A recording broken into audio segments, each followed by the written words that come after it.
Hey guys, welcome back to another video. Today we're gonna get medieval. Sorry. No, but in all seriousness, what I'm going to be teaching today or showing you today is basically how to fix bowed boxes. These would be boxes where the lid have started to bow out to the sides, and you can see that really well here, especially on the top. If we flatten this down, you can see how it actually should be looking. The same on the sides here. So this is a very common problem, and typically you don't see anything on the bottom. That's because the game typically is displayed standing like so. So that bottom really doesn't have anywhere to expand to, or rather bow out, I should say. The reason why this happens is, let me try to show you that. We'll just push that, and then got a piece of paper here. Now in the factory, when they make these lids, they basically take cardboard and they bow it, not bow it, bend it, sort of like a origami style to create that lid. But they don't crease these corners, meaning that they don't basically fold them all the way. Instead, they have a very easy fold. So, and that's also to make sure that the edges are round. But if I take this piece of paper and I just lightly fold it over and create a tiny little bend like that, you can see that it tries to go back to its original form. Paper has, well, anything that is made to a shape has a sort of memory of that shape. So when you try to force it into a different shape, it will always try to go back to its original shape. So you can see here that with this piece of paper, just a simple fold, it tries to go back. Now, a lid is basically shaped from all the sides. So if I hold this here in the corners, then you can see that it bows out. And that's exactly what's happening to those lids. So, in order to fix that, we're going to have to do something that seems very wrong. And it involves these guys. Now, these are what's called pistol grip vise. Basically, they slide up and down, but instead of the other vices where you tighten this, you just squeeze the trigger. Sometimes they are called trigger vices as well, and you have a lot more control with this. Personally, I feel so. I do prefer these over the screw ones, and it'll become apparent quickly why I like these better than the other ones as we get into fixing this. So I just dumped the contents. What we're also going to need is some tissue paper. Some of these vices, like these, have a pattern basically to make them grip better to whatever they're gripping. Typically wood, but you know, in this case it's going to be paper. But we don't want to move these, apply this pattern to the edge of the box so that the box will show those patterns. We're trying to preserve it, not make it worse. So the best way to do that, I found, is to use tissue paper and just fold it so that you have a little bit of a cushion. So we're going to need 2 for each clamp. There we go. It helps to have them prepared. So what I'm going to do is I'm going to use the clamps and I'll apply them going over the boxes, and I'll bend the sides inwards. Now the reason why I'm doing that is so that it gets a new shape. Basically I'm forcing it to bend further than 90 degrees. Once I take the clamps off, it should stay in that inwards position, and I can then take the bottom of the box and squeeze that in, and the lid will shape itself around that inner box. At least that's the theory, and I've done it before with good results. Just to show you here. So this is a box that I did that same process on a few weeks back. This is Ultima Underworld 2. You can see that it's a little bit bowed on the side here, but the bottom and the sides and the top are fairly close. There's a little bit right here, but not too much. The reason why this is a little bit more bowed than the others is because it's sitting on the shelf, and this side is the one that's going out of the wall. So there's no real pressure on this to make it stand in that direction. But this is a far cry from what it used to look like. So the process does work, but you might have to repeat it a few times. So that being said, let's get to clamping. I also found that while you can do this with two clamps, basically one over here and another one this way, what I found was that if I did that, I kind of got an S shape or an M shape. So it would bow out here, and then it would bow in where the clamp was, and then it would bow out again to the corner. So you'd get this, you know, M shape, almost wavy shape. So the best I found was to use 2 on the short end and 3 on the longer side. So we'll do the top pieces first. So we'll just do paper and paper. And I'm going to move that over here.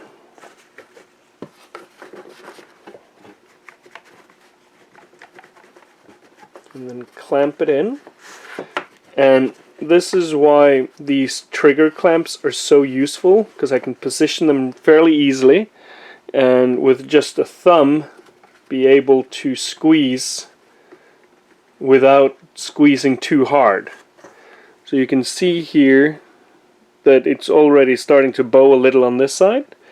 You want to be careful not to bow too much, put too much pressure on the corner, but that is looking good right now.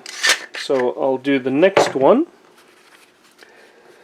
and again we'll do these sides first, and we're not using an abundance of force in the beginning. We want to test the water, so to speak. Just do little increments. Actually, let me center this a little bit more. There you go. So you want to do small increments of power. If you hear any noises from the box, just stop. Don't go any further. But like so. I think that's good. And then we're going to do the 3 across. Doing that might put some more pressure or relieve pressure. You never really know with these things, so you might have to adjust the clamps. So for this, we're going to start in the middle.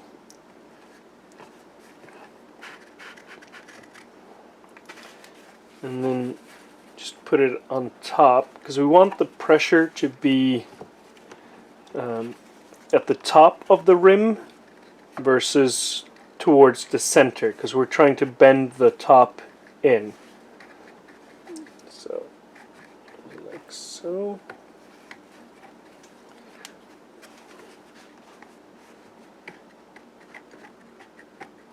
So you can see how that's bending the sides inwards.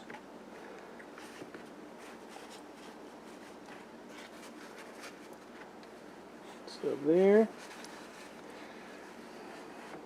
I think that's good. It's not wanting to stay down. Maybe if we fold it over this way.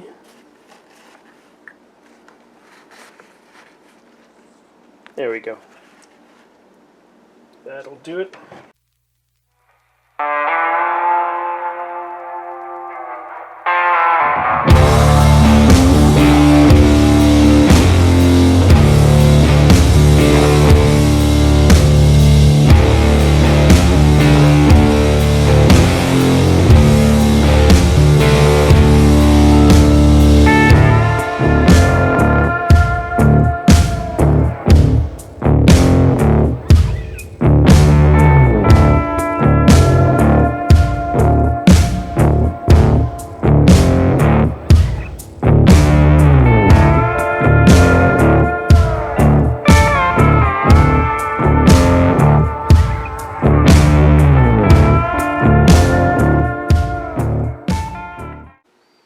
There we go. And then I'll just put this on top, kind of weigh it down a little bit. And then we'll just wait. And when I did this the last time with the best results, I waited 48 hours. So it's going to be 2 more days where that's just going to be sitting like that.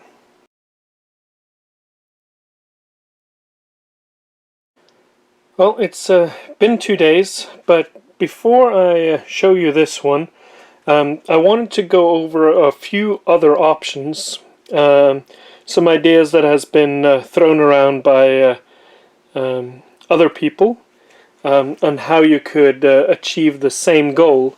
So I have here one of my favorite games, but you can see that it has the same issue, that the top is severely bowed out, the same as the sides here. So just to show you some of the other ideas, one of them is to basically use a hot iron like this, and then basically reshape the box by using a little bit of heat and pressure to bend those boxes. But the problem with that, if I turn it to the side here, you can see that the box is at an angle because the bowed piece of it is basically deflecting the box. So of course you can push the box in the correct angle, and if you have a carpenter square like this, then you can use that to kind of get a 90-degree angle on the box like so. But even so, it's not really going to do that much, I feel. I haven't tested this. This is just my analysis of the issue, because you can never bend that corner more than 90 degrees doing it this way. Another idea that someone brought up was to basically use the vices, but to use like a hairdryer or a heat gun to apply some heat to the pressure, and hopefully kind of reshape it permanently that way. But it suffers from, well, both of these methods suffers from I would say the same flaw, which you can see here fairly easily. You can see how the top part is wrapped around, so you have like a thin like layer or film that is basically wrapped around where all the cover art is, and that's glued in place. And if you've watched my other videos on how to remove stickers, then you know that in order to remove stickers you apply heat. So my fear is that using a clothes iron or using a heat gun is going to basically dissolve that glue and make this fall apart. And you can kind of see maybe right here, there's a little air bubble right there. And that's an area where the glue has already released itself over the course of time naturally. So I fear that if you apply heat to this, then you're going to get more of that bubbling issue. Also, by using the hairdryer, I feel like it would flatten the box so that you wouldn't get this crisp looking detail all over. You would kind of, this is just hypotheses. My fear is that you will really easily see where the pressure has been applied in that little seam going down here. So because of that, I've stayed away from that, and the method that I've used rather successfully, I'm only applying pressure. So enough of that, let me show you the box over here.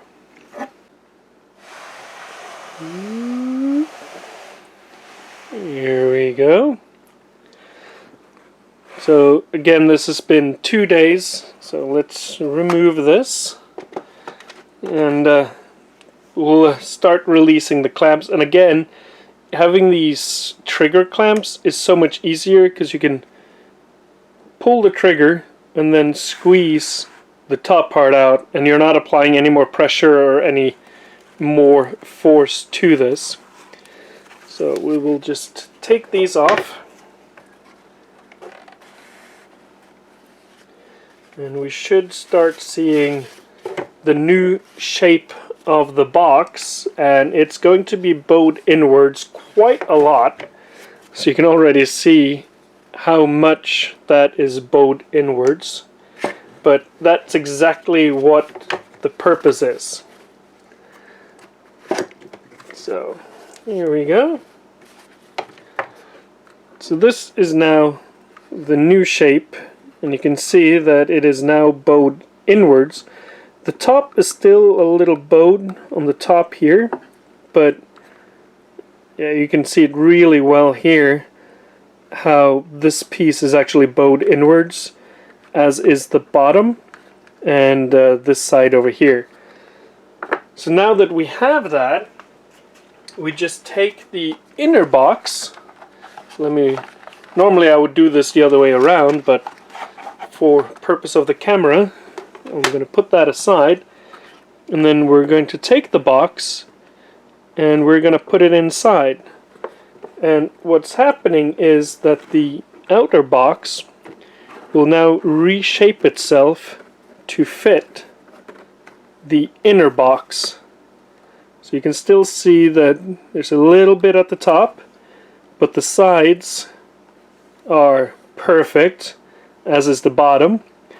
So, you know, I might go back and do this part again, but for the sake of the video, I feel like this actually shows you the process really well.